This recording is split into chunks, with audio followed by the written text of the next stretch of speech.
Hai, Assalamualaikum warahmatullahi wabarakatuh. Halo, perkenalkan nama saya Syifa Nadia dengan NIM 22117030 dari Universitas Trilogi. Di sini saya akan membahas materi tentang peran guru dalam pembelajaran dan mengelola kelas. Dengan mata kuliah, manajemen kelas, dan dosen pengampu Bu Dr. Robiatul Munajah, SPD, MPD, guna memenuhi ujian tengah semester pada semester 4. Kita bahas tentang peran guru pada pembelajaran. Seperti apa sih peran guru dalam pembelajaran? Kita langsung saja ya. Seperti yang telah kita ketahui bersama, bahwasanya guru ini tugasnya tidak hanya mengajar saja. Akan tetapi, guru adalah pendidik profesional dengan tugas utama, yaitu mendidik, mengajar, membimbing, mengarahkan, melatih, dan menilai, mengevaluasi peserta didiknya pada pendidikan anak usia dini, jalur pendidikan formal, pendidikan dasar, dan pendidikan menengah. Nah, peran guru sangat penting dalam proses pembelajaran, serta memajukan dunia pendidikan, kualitas peserta didik dalam dunia pendidikan. Sangat bergantung ada mutu guru. Guru merupakan sosok ideal bagi setiap siswanya. Nah, biasanya apa yang dilakukan oleh guru akan menjadi acuan bagi siswanya. Dengan demikian, guru sebagai model bagi siswa, maka semua gerak dan langkahnya akan menjadi contoh bagi siswa. Guru adalah faktor penentu keberhasilan proses pembelajaran yang berkualitas. Nah, sehingga berhasil atau tidaknya pendidikan itu mencapai itu dihubungkan dengan kiprah guru.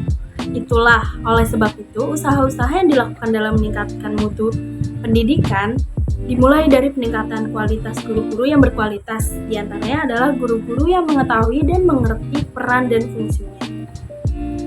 Dalam proses pembelajaran ini, apa aja sih peran guru? Yuk kita bahas selanjutnya. Yang pertama adalah sebagai pendidik. Guru sebagai pendidik tidak hanya tahu tentang materi yang akan dipelajari, akan tetapi ia pun harus memiliki kepribadian yang kuat yang menjadikan sebagai panutan bagi para siswanya. Nah, hal ini penting karena sebagai seorang pendidik guru tidak hanya mengajarkan siswanya untuk mengetahui beberapa hal, guru juga harus melatih keterampilan, sikap, dan mental siswanya.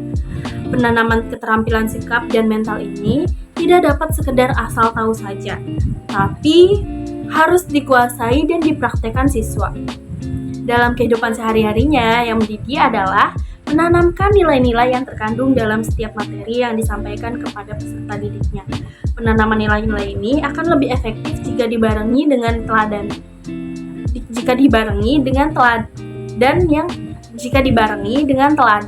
yang baik dari gurunya yang akan dijadikan contoh oleh peserta didiknya. Itulah peran yang pertama. Kita lanjut peran yang kedua. Peran yang kedua adalah guru sebagai pengajar.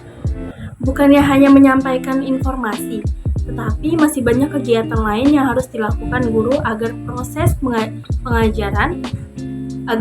pengajaran mencapai tujuan dengan efektif dan efisien.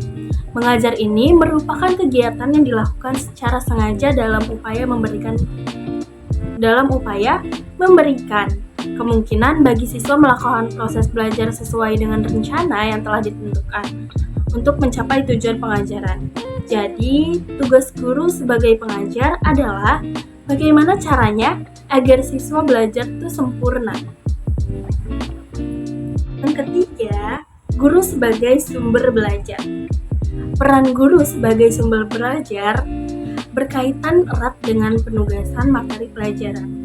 Kita bisa menilai mampu atau berkompetennya seorang guru dapat dilihat dari penugasan materi pelajaran dikaitkan guru yang mampu menangkal guru dapat menguasai materi pelajaran dengan baik, sehingga guru-guru ini benar berperan sebagai sumber belajar bagi peserta didiknya. Dan yang keempat, kurang peran guru sebagai fasilitator.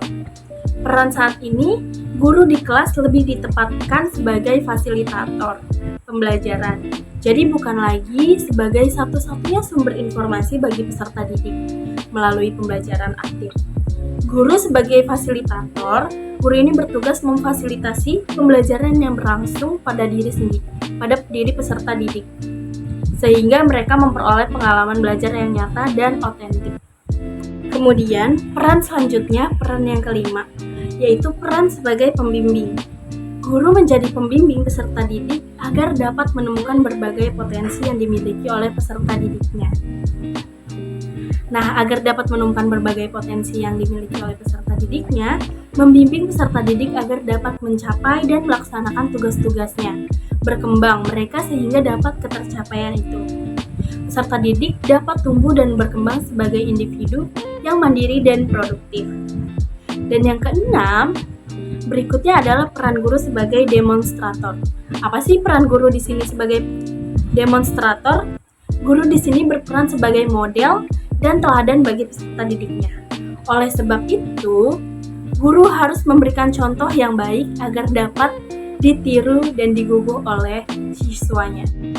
Nah, kesimpulan yang dapat kita bahas dari materi ini adalah guru berperan menyampaikan ilmu-ilmu yang dimiliki kepada muridnya. Guru merupakan sumber belajar muridnya. Dari gurulah, murid diajarkan membaca, menulis, berhitung, serta banyak lainnya. Nah, serta dari gurulah, murid mendapat pengetahuan baru dan pendidikan karakter. Guru sebagai orang tua kedua yang ada di sekolah. Setelah orang tua, kadang di rumah.